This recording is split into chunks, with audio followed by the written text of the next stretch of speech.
Friends, ഇന്ന് PK simply നാടല്ല ഞാനൊരു എളുപ്പത്തിൽ വയ്ക്കാൻ പറ്റിയ ഒരു കൂട്ടാനാണ് കൊണ്ടുവന്നത്. ഒരു പച്ചടിയാണ്.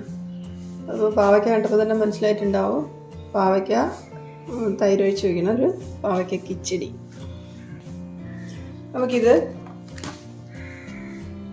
ചെറുതായിട്ടൊന്ന് അരിഞ്ഞെടുക്കാം. ചിലർ റൗണ്ടായിട്ട് കട്ട് ചെയ്യും. ഞാനിത് റൗണ്ടായിട്ട് കട്ട് ചെയ്തിട്ട് പിന്നെ അത് രണ്ടായിട്ടൊന്ന് പിളന്നിടാം. അപ്പോൾ അതിൻ്റെ ഉപ്പൊക്കെ പിടിക്കാനായിട്ട് നന്നായിട്ടുണ്ടാവും. അപ്പോൾ നമുക്ക് ഇങ്ങനെ ഈ രീതിയിൽ നമുക്ക് അരിഞ്ഞെടുത്തിട്ട് വരാം. ഞാനിതിൻ്റെ കുരുവൊന്നും എടുക്കാറില്ല. ഇവിടെ ആരും കുരുവൊന്നും അതിൻ്റെ കുരു ഇട്ടാലൊന്നും കഴിക്കില്ല. അപ്പോൾ ഇതൊന്ന് കട്ട് ചെയ്തിട്ട് വരാം.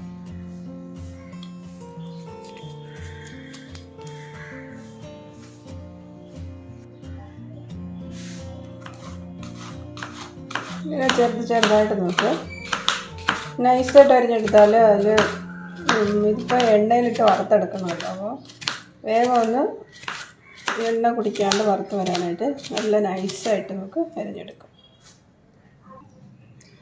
ഈ അരിഞ്ഞു വെച്ച പാവയ്ക്കയിൽ നമുക്ക് കുറച്ച് ഉപ്പിട്ട് പരട്ടി വയ്ക്കാം.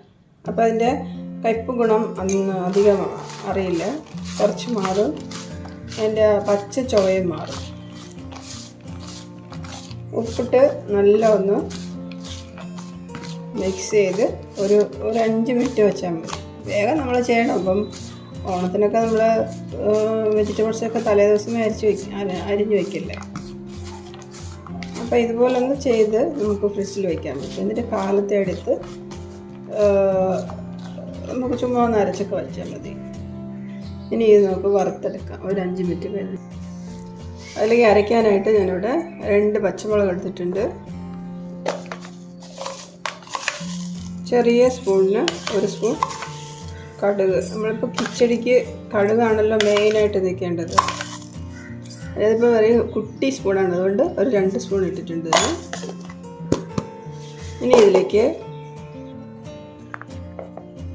തേങ്ങ, ആവശ്യത്തിന് തേങ്ങ എന്ന് പറഞ്ഞാൽ ഇതിപ്പോൾ നമ്മൾ തൊടുകറി പോലെയല്ലേ വയ്ക്കാറ്. അപ്പോൾ കുറച്ച് മതി, അതിൻ്റെ ചാറൊക്കെ കുറച്ച് മതി. പിന്നെ നമ്മൾ കട്ട തൈര് ആണ് ഇതിന് ഉപയോഗിക്കുന്നത്.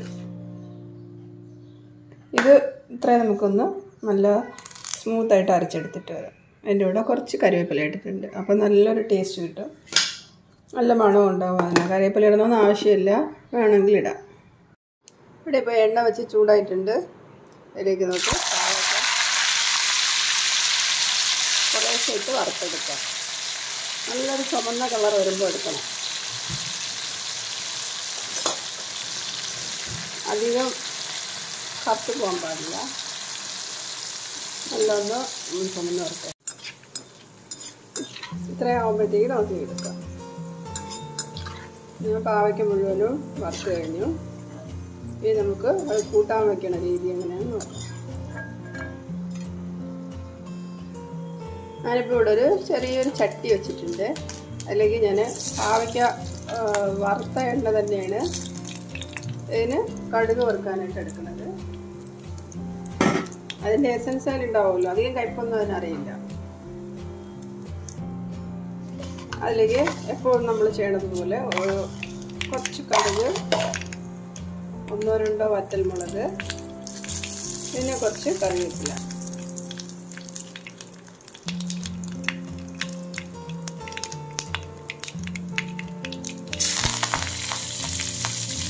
അതിലേക്ക് നമുക്ക് നമ്മൾ അരച്ച് വെച്ച തേങ്ങയുടെ കൂട്ടില്ല, അത് അതിലേക്ക് ഒഴിക്കണം.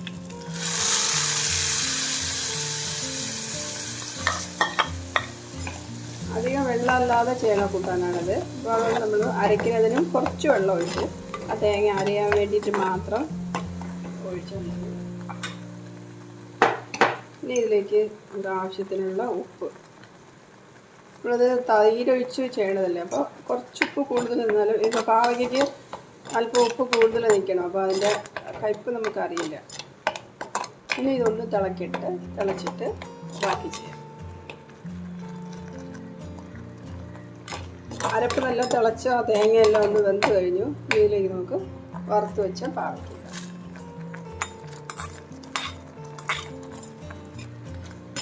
പാവയ്ക്ക ഇട്ട് നല്ല ഒന്ന് മിക്സ് ചെയ്തിട്ട് ആവശ്യത്തിനുള്ള തൈര് ഒഴിക്കുന്നു.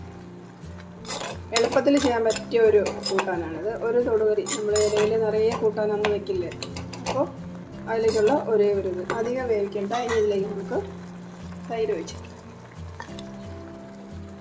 ഞാനിവിടെ കുറച്ച് തൈര് എടുത്ത് വെച്ചിട്ടുണ്ട്.